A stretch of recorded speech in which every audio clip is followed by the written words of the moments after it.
The village of Ashwood sat at the edge of a dark forest that no one liked to talk about. It was a small place with maybe 40 houses, a few shops, a church with a broken bell, and one school that was too small for the number of children who went there. The people of Ashwood were simple people.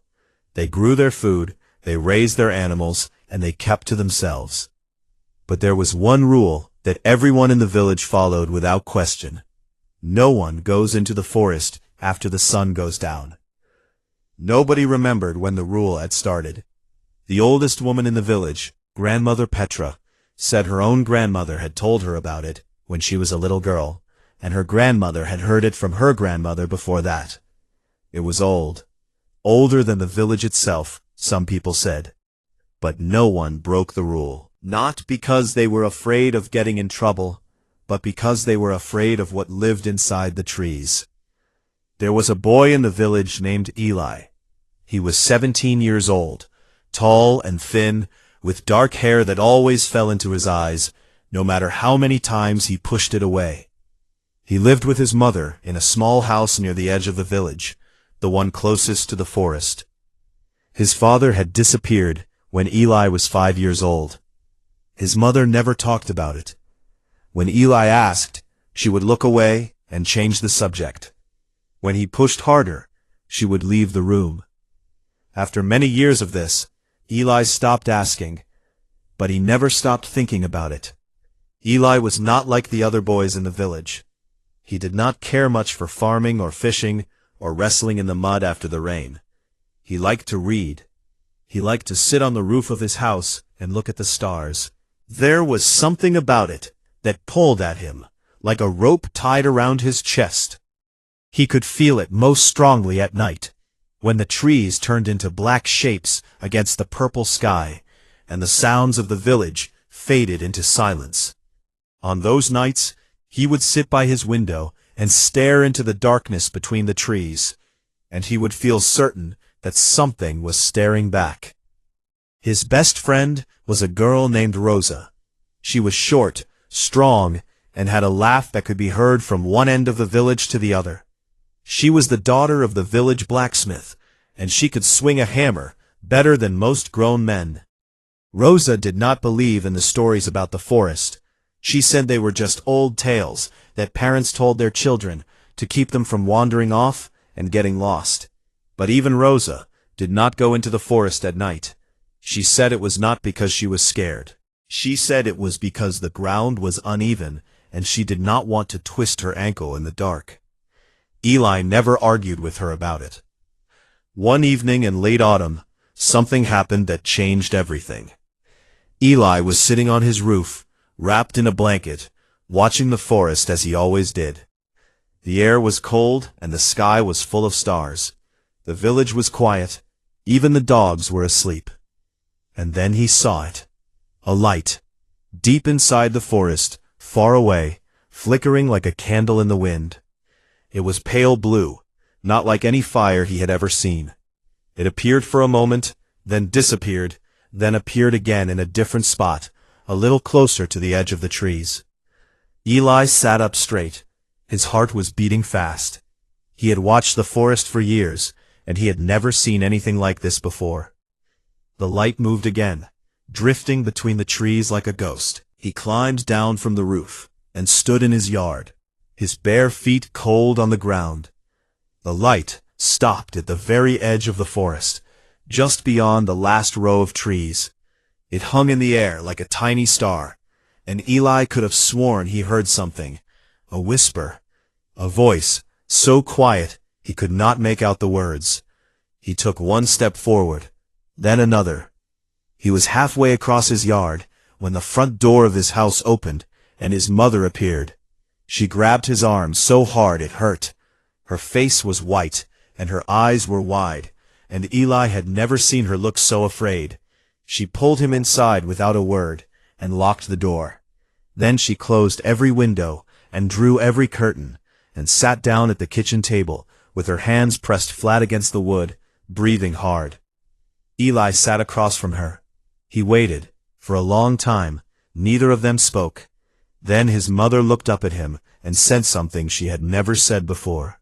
She said his father had not left them. She said his father had gone into the forest one night, 12 years ago, and he had never come back. She said there were others before him. Not many, but enough. Every few years, someone would see the light, and if they followed it into the trees, they were never seen again. Eli felt cold all over. He asked his mother what the light was. She shook her head. She said no one knew. Some people called it the forest ghost. Others called it the blue flame. Grandmother Petra called it the caller, because it called to people. It chose them. And once it chose someone, it would keep coming back, night after night, until they either followed it or went mad from trying not to. Eli asked if it had chosen his father. His mother closed her eyes and nodded. She said his father had seen the light every night for 2 weeks. He tried to ignore it, but it grew brighter, and the whispers grew louder, and one night, when Eli's mother was asleep, he got out of bed and walked into the forest. She woke up to an empty bed and a door standing open. She ran to the edge of the trees and called his name until her voice was gone, but he did not answer. He was gone. Eli looked at his mother, and he understood now why she had never wanted to talk about it. It was not just sadness, it was fear. Because if the light had chosen his father, it might choose his son too. And tonight, it had. He did not sleep that night. He lay in his bed and stared at the ceiling, and listened to the silence outside. His mother sat in a chair by the front door with a kitchen knife in her lap, as if a knife could stop whatever lived in those trees. When the first light of morning came through the curtains, they both let out a breath they did not know they had been holding. But Eli knew this was not over. He had felt the pull. And somewhere deep inside him, in a place he could not explain, he knew that the light would come back. Tomorrow night, or the night after that, it would appear again between the trees, and it would be closer. The question was not whether it would come back. The question was what Eli would do when it did. The light came back the next night, just as Eli had known it would. He was lying in bed with the curtains closed, but he did not need to see it. He could feel it, a warmth in his chest, like a small fire burning behind his ribs. And the whisper was there too, not in his ears, but inside his head, soft and steady like the sound of a river far away. He pressed his hands over his ears and squeezed his eyes shut and tried to think about something else, anything else. But the whisper did not stop. It had no words, or if it did, they were in a language he did not understand. But the meaning was clear enough. Come, come to me. He did not sleep until almost dawn, and when he did, his dreams were full of trees and blue light and a path that went deeper and deeper into a darkness that had no end. The next morning, he went to find Rosa. She was in her father's workshop, hammering a piece of hot metal into the shape of a horseshoe. Sparks flew around her like tiny orange stars. Eli waited until she was finished, and then told her everything. About the light, about the whisper, about what his mother had said about his father. Rosa put down her hammer and looked at him for a long time, without speaking. Then she wiped her hands on her apron, and said they needed to talk to Grandmother Petra. Grandmother Petra lived in the oldest house in the village, a stone building with a roof that sagged in the middle, and a garden full of plants that Eli could not name. She was very old, so old that her skin looked like crumpled paper, and her eyes were the color of cloudy water. But her mind was still sharp, and she remembered things that no one else in the village knew.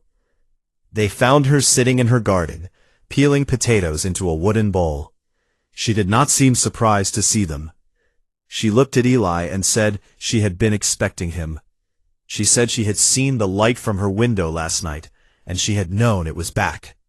Eli asked her what she knew about it. She put down her knife and told them to sit.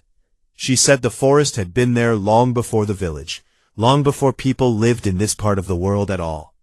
It was an old place, and old places have old things living in them. She said the light was not a ghost, and it was not a flame. It was something else, something that had no name in their language. The closest word she could find was a hunger. The forest was hungry, and every so often it reached out and tried to pull someone in. Rosa asked why. Grandmother Petra shook her head and said she did not know. Maybe the forest needed something from the people it took. Maybe it was lonely. Maybe it was something the human minds could not understand, the same way an ant could not understand why a boot was about to step on it. All she knew was that the light had been appearing for as long as anyone could remember, and everyone who followed it had disappeared. Grandmother Petra was quiet for a long time. Then she said there was a story, very old, passed down through her family. She said that somewhere deep in the forest, at its very center, there was something called the heart. She did not know what it was, a tree, a stone, a hole in the ground. But the story said that if someone reached the heart and destroyed it, the forest would lose its power. The light would go out. The whispers would stop. And maybe, just maybe, the people who had been taken would come back. But she also said that no one had ever reached the heart. The forest did not want to be found out. It would try to stop anyone who went looking for it. It would confuse them, turn them around, make them forget which way they had come. And there were other things in the forest too, things that moved in the dark, things that watched from behind the trees. She said she did not know what they were, only that they were there. Eli sat in silence and thought about what she had said. He thought about his father, somewhere in the darkness, taken by the forest 12 years ago. He thought about his mother, sitting by the door with a knife, terrified of losing him too. He thought about the whisper that was even now humming softly in the back of his mind, pulling at him like a current in a river. He looked at Rosa. She looked back at him. He could see in her eyes that she already knew what he was going to say. She shook her head. She said it was madness. She said no one who had gone in had ever come back. She said he would be throwing his life away for a story that might not even be true. Eli said he knew all of that. He said he was scared, but he also said that the light was not going to stop. It would come back every night, brighter and louder, and sooner or later he would not be able to resist it. If he was going to enter the forest, he wanted to do it on his own terms, while he still had his mind. He wanted to find the heart. He wanted to end this, not just for himself, but for everyone. And he wanted to find his father. Rosa was quiet for a long time. Grandmother Petra peeled another potato and said nothing. The wind moved through the garden and carried the smell of the herbs and the damp earth. Somewhere in the village, a dog barked. It was a very ordinary morning, and yet Eli felt that nothing would ever be ordinary again. Then Rosa stood up and said if he was going, she was going too. Eli said no. He said it was too dangerous, and he did not want to put her in harm's way. Rosa laughed, not her big loud laugh, but a small, hard one. She said he could not even start a fire without burning himself.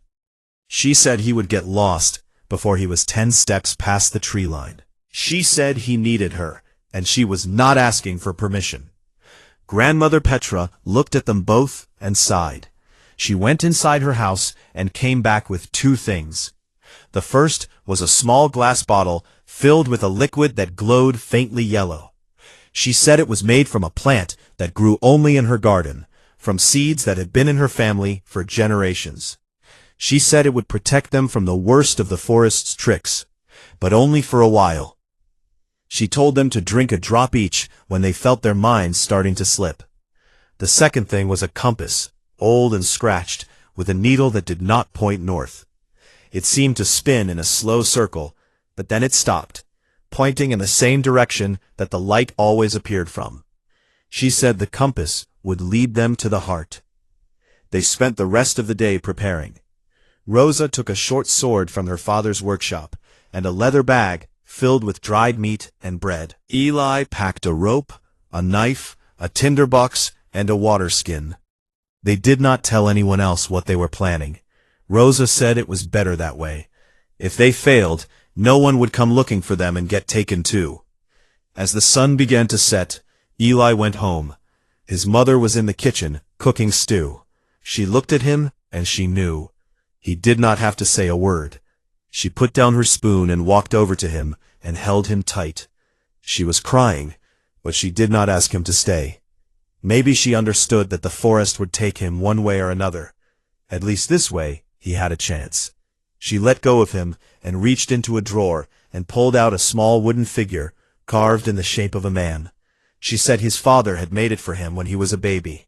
She pressed it into his hand and closed his fingers around it.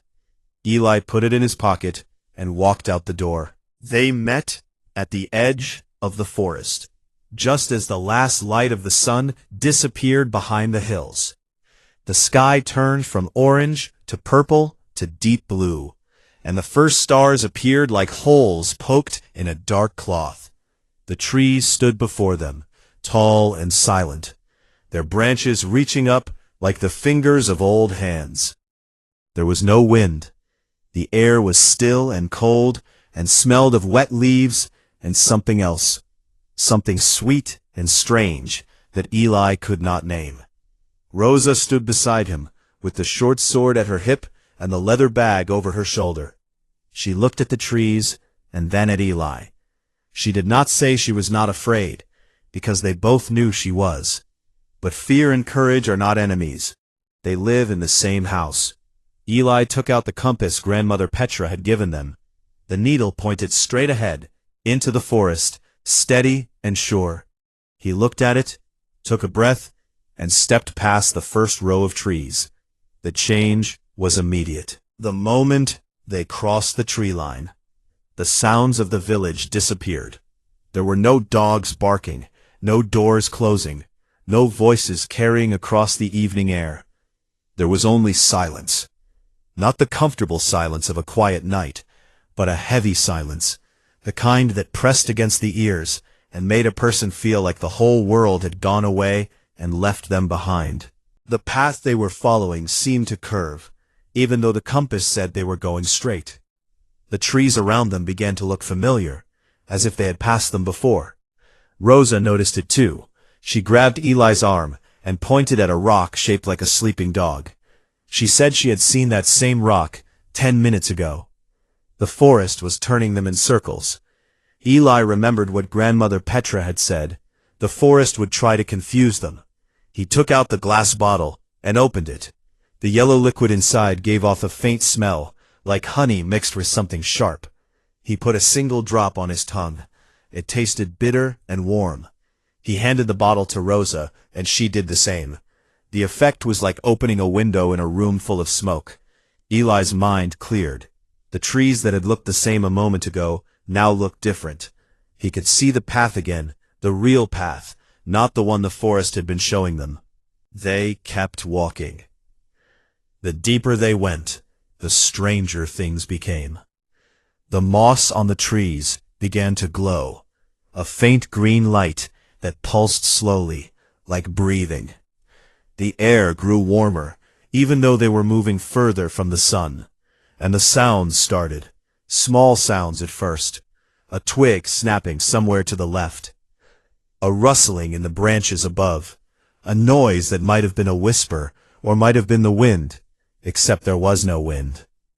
Then they heard the crying. It came from somewhere off to their right. A child's voice, high and thin, sobbing as if its heart was broken. Rosa stopped walking and turned toward the sound. Eli grabbed her arm. He said it was not real. The forest was trying to trick them. Rosa looked at him, and he could see the struggle on her face. Every part of her wanted to go to that crying child, but she nodded and turned away, and they kept walking.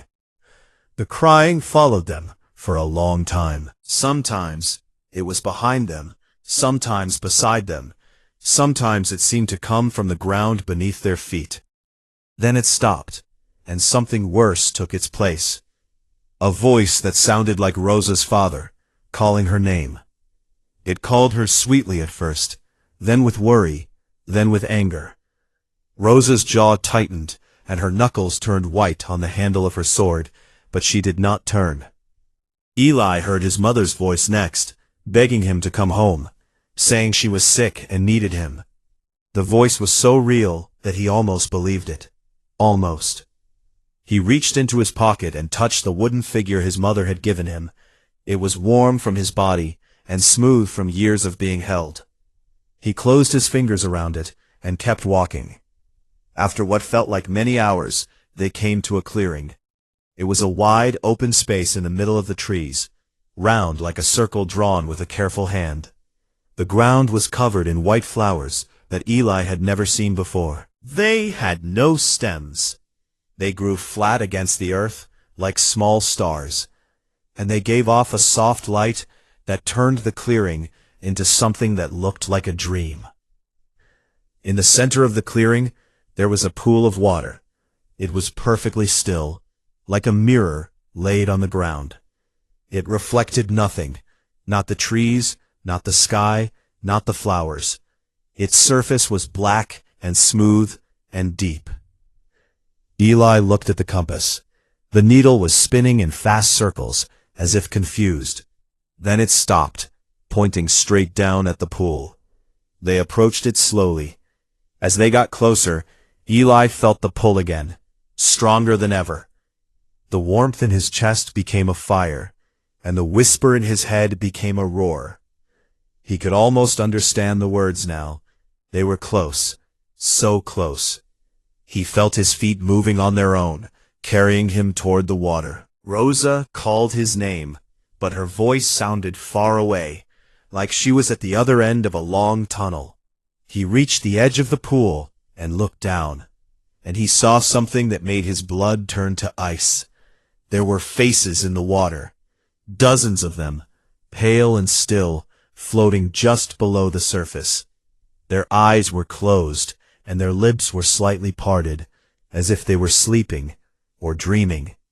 He recognized none of them at first.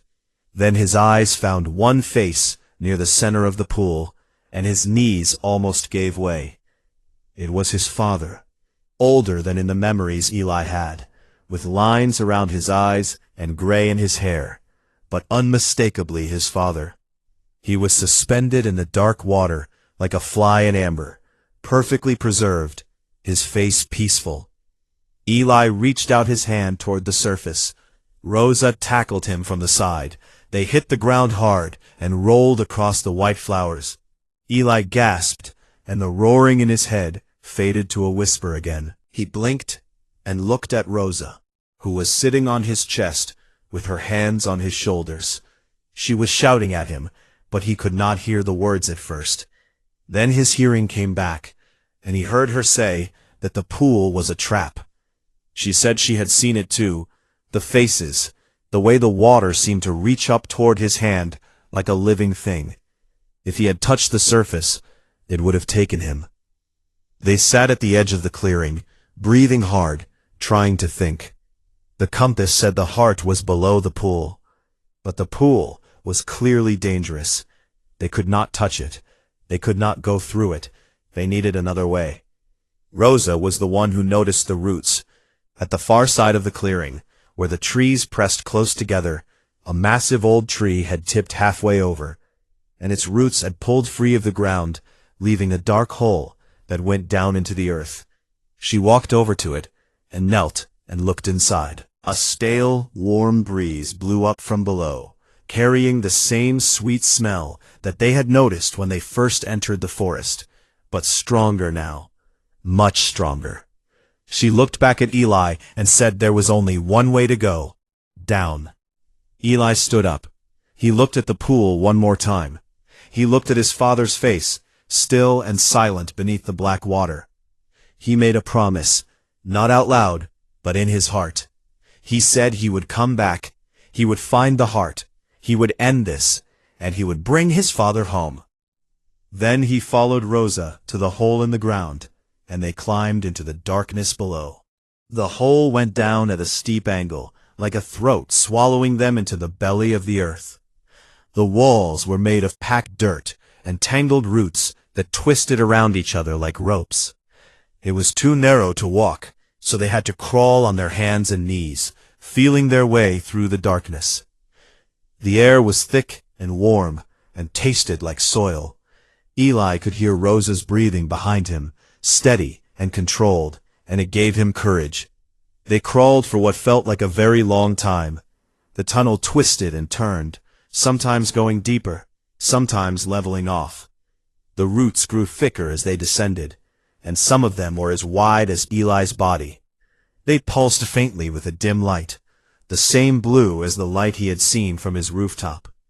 He pressed his hand against one of the roots and felt something that startled him. It was warm, and it had a beat, slow and heavy, like a heartbeat. The roots were alive. Not alive like a tree is alive, but alive like an animal. They were veins, and something was pumping through them. The tunnel finally opened up into a space large enough to stand in. Eli got to his feet and helped Rosa up after him. They stood in a cavern that stretched out in every direction, too large to see the edges of. The ceiling was made entirely of roots, woven together in a pattern so complex and beautiful that it made Eli's head hurt to look at it. The blue light came from the roots themselves, flowing through them like water through glass tubes, casting everything in a cold glow. The ground was smooth stone, worn flat by something over a very long time. There were marks on it, not scratches or cracks, but patterns, circles within circles within circles, carved into the rock with a precision that no human hand could have managed. They radiated out from the center of the cavern, where the blue light was brightest, and there, in the center, was the heart. It was not what Eli had expected. He had imagined a stone, or a tree, or something solid and heavy. But the heart was none of those things.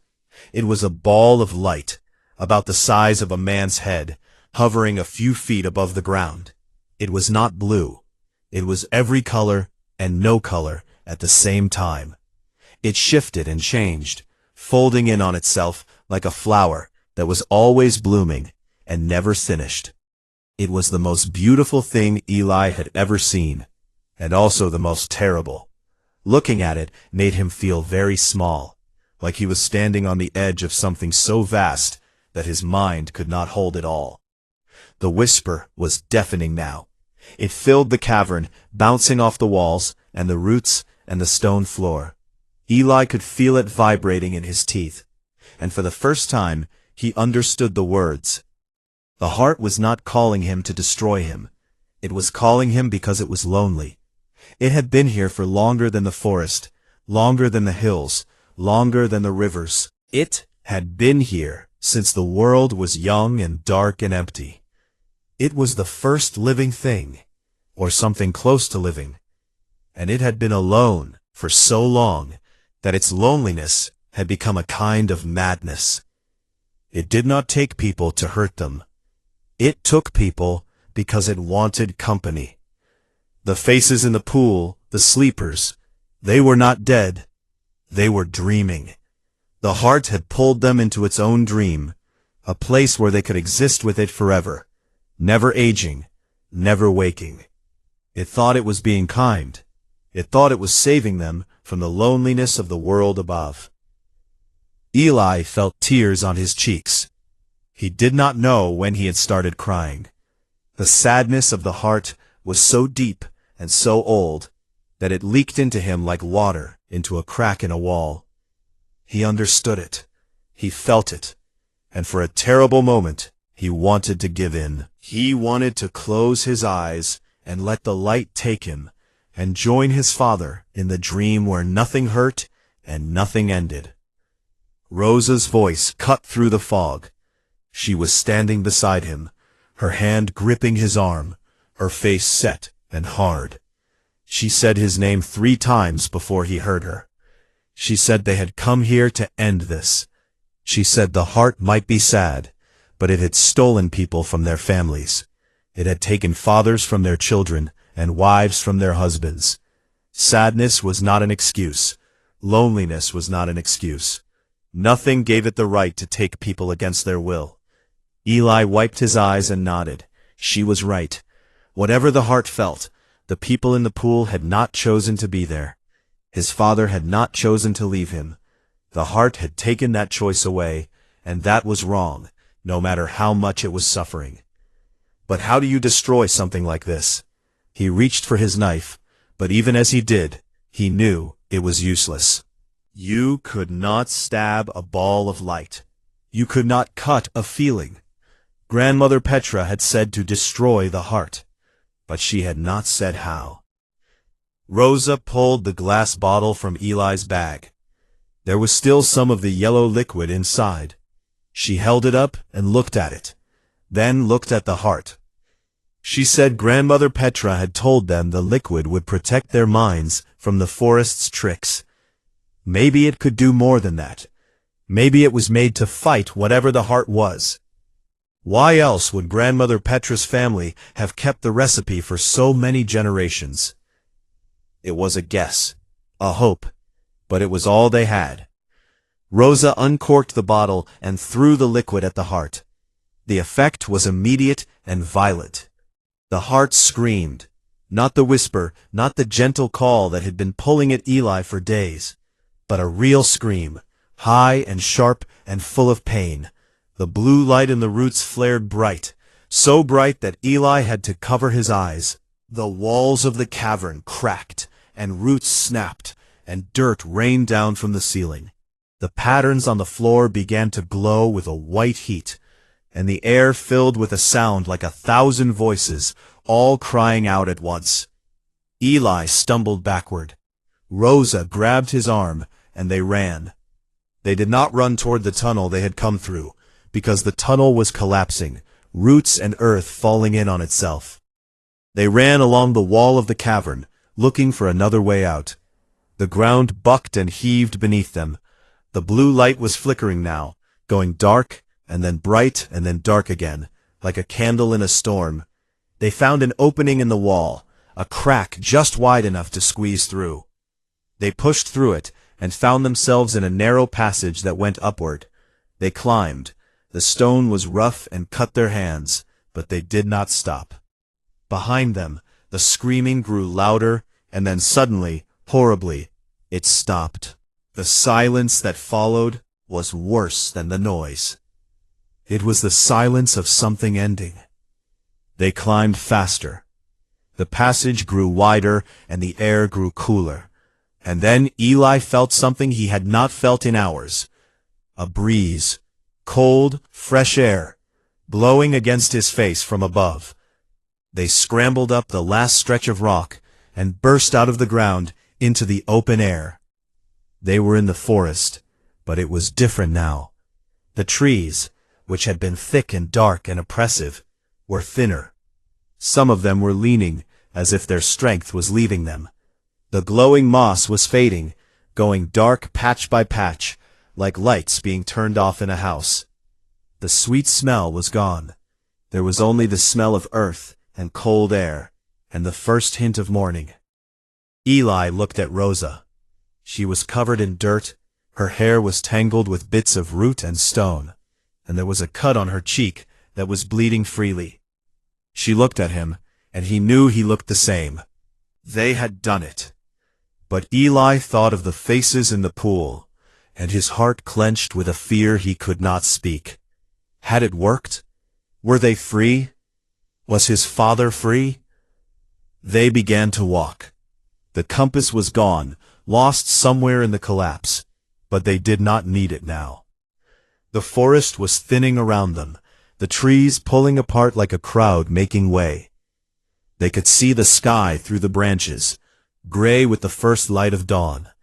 They walked toward it, toward the edge, toward home. They came out of the forest just as the sun rose over the hills. The light was golden and warm, and hit their faces like a gentle hand. Eli had never been so happy to see the sunrise in his life. He stood at the tree line, and breathed in the clean morning air, and felt the weight of the forest fall away from his shoulders like a heavy coat he had been wearing for too long. The village of Ashwood lay before them, quiet and unchanged, its rooftops glowing in the early light. Smoke rose from a few chimneys. A rooster crowed. It was the most ordinary sight in the world, and it was beautiful. Rosa sat down on the grass and laughed. It was her big laugh, the one that could be heard from one end of the village to the other, and it rang out across the open field like a bell. She laughed until she cried, and then she just cried. And Eli sat down beside her and put his arm around her, and they stayed like that for a while, not speaking, just being alive and being grateful for it. Then they heard the shouting. It came from the village, and at first Eli thought something was wrong. He jumped to his feet, his hand going to his knife. But then he saw people running, not away from something, but toward something. They were running toward the forest, toward him, and among them, stumbling and confused and blinking in the sunlight, were people he did not recognize, strangers in old clothes, with pale faces and wide eyes, looking around as if they had just woken up from a very long sleep. Because they had. The people from the pool were coming out of the forest, not all at once, but in ones and twos, stepping out from between the trees like ghosts becoming solid. Some of them were old, some were young. A woman in a dress that had not been worn in Ashwood for 50 years walked out and stood in the grass and looked at the sky as if she had never seen it before. A man with a thick beard stumbled and fell and lay on the ground with his face pressed against the earth, breathing in the smell of the soil, weeping with something that was neither sadness nor joy, but both at the same time. Eli watched them come. His heart was pounding so hard he could feel it in his throat. He scanned every face. He searched the tree line with desperate eyes. Minutes passed. More people came out. Villagers from Ashwood ran to meet them, some of them recognizing family members they had lost years ago, decades ago. There were screams of surprise and cries of happiness, and embraces so tight they looked like they might break the people inside them. It was chaos and confusion and wonder, all mixed together. And then Eli saw him. He stepped from behind a thick oak at the edge of the forest and stood very still, as if he was not sure the ground beneath his feet was real. He was tall and thin, with dark hair that fell into his eyes. He looked older than Eli remembered, but not as old as he should have been. The dream had preserved him, kept him frozen somewhere between the man he had been and the man he would have become. Eli could not move. His legs would not work. His voice would not come. He stood there in the middle of the field, with the morning sun on his face and the cool grass under his feet, and he stared at his father, and his father stared back at him. His father took a step forward, then another. He was walking slowly, carefully, like a man who had forgotten how to use his legs. His eyes were locked on Eli's face, and there was something in them that made Eli's chest ache. Recognition, confusion, love. It was all there, tangled together, fighting to make sense of a world that had changed while he was sleeping. Then Eli's legs worked again, and he was running. He ran across the field and crashed into his father, and threw his arms around him and held on. His father was solid and warm and real. He smelled like earth and old wood, and something faintly sweet, a last trace of the dream. He wrapped his arms around Eli and said his name, and his voice was rough and cracked from years of not being used, but it was the most wonderful sound Eli had ever heard. They stayed like that for a long time. The village moved around them, people crying and laughing and trying to understand what had happened. Nobody fully understood it. Nobody needed to. The people who had been lost were back. That was enough.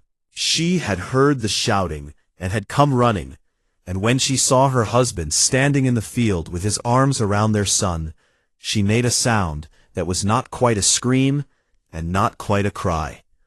It was the sound of something breaking open, a wall that had been built around her heart for 12 years, cracking apart in a single moment.